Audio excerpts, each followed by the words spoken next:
नमस्कार. Cooking with पौर्णिमामध्ये तुमचं पुन्हा एकदा मनापासून खूप खूप स्वागत. दसऱ्यानंतरची येणारी पौर्णिमा म्हणजेच कोजागिरी पौर्णिमा.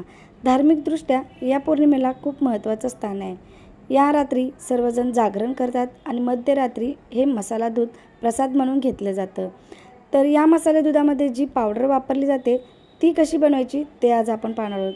तर अगदी साध्या सोप्या पद्धतीने घरच्या घरी ही पावडर आपण सहज तयार करतो.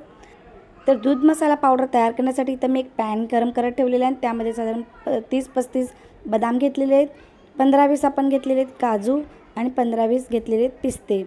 तर हे आपल्याला हलकंसं भाजून घ्यायचं आहे, गरम करून घ्यायचं आहे, म्हणजे त्याच्यामध्ये जर मॉइश्चर असेल ते निघून जाईल. तर त्याच्यामुळे छान कुरकुरीत होतात ते आणि आपल्याला ह्याची जी पावडर करायची ती व्यवस्थित होते. तुम्हाला जर जास्त प्रमाणात करायचे असेल तर तुम्ही करून ठेवू शकता. साधारण 3-4 महिने हवाबंद डब्यात व्यवस्थित राहते. तर हे थोडंसं भाजून घेतल्यानंतर आपण याला काढून घेऊयात आणि आता गॅस बंद करायचा आणि गॅस बंद केल्यानंतर आपल्याला याच्यामध्ये 4 वेलची घालायचे आहेत आणि थोडेसे केसरचे धागे घालायचे आहेत.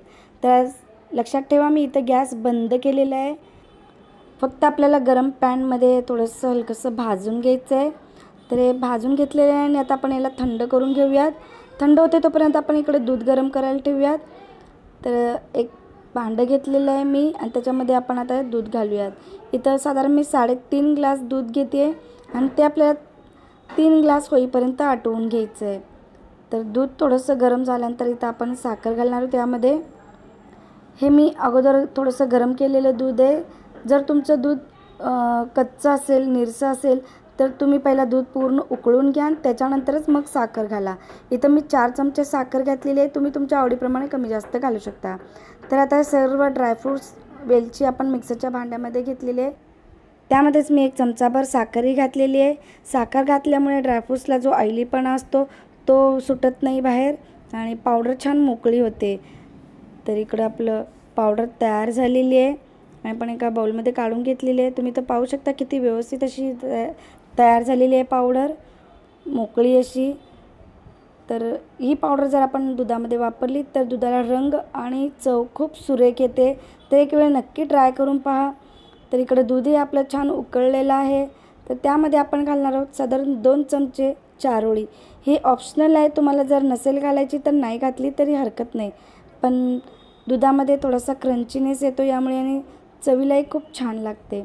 तर आता दूध व्यवस्थित उकळलेलं आहे. तर आता याच्यामध्ये आपण साधारण 4 चमचे आपण जी मसाला दुधाची जी पावडर बनवलेली आहे ती घालत आहोत आणि पावडर घातल्यानंतरही साधारण आपल्याला 5 मिनटं याला उकळून घ्यायचं आहे.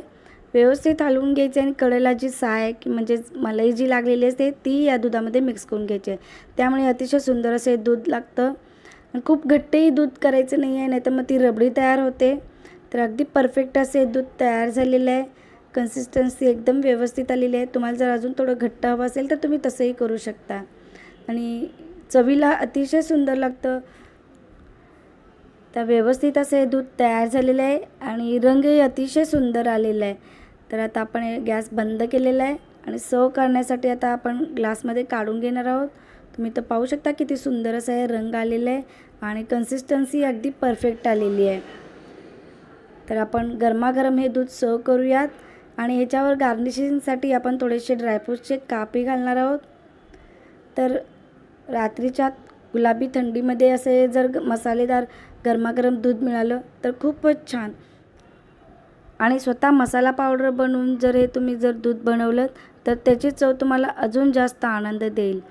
तुम्हाला जर माझी रेसिपी आवडली असेल तर नक्की लाईक करून कमेंट करून जरूर कळवा. येत्या कोजागिरी पौर्णिमेला ही मसाला दुधाची पावडर नक्की ट्राय करून अशा पद्धतीनं दूध बनवा. तुम्हाला नक्कीच त्याचा आनंद मिळेल. चॅनलवर जर तुम्ही माझ्या पहिल्यांदाच आला असेल तर सबस्क्राईब करायला विसरू नका. पुन्हा भेटूया नव्या रेसिपीसह. तोपर्यंत बाय बाय.